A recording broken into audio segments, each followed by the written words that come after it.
ಜಗದ ಜನರು ಇರುವುದೊಂದೇ ತಾಯಿ ಬಡಿಲು.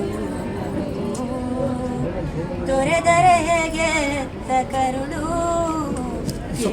ಯಾರು ಸುರಿಯುವ ಮನಸ್ಸಿನ ನೋವಿದೆ ಒಲವಿನ ಸಮಾಧಿ ಹೃದಯದ ಹೂವಿದೆ ಕೊನೆಯಾಗುತ್ತಿದೆ ಯಾತ್ರೆ ಹೆಜ್ಜೆ ಇಡುವ ಮುನ್ನ ತೆರೆ ಇಲ್ಲದೆ ಜಾತ್ರೆ ಮುಗಿದಿದೆ ವಿಧಿಯ ನಾಟಕ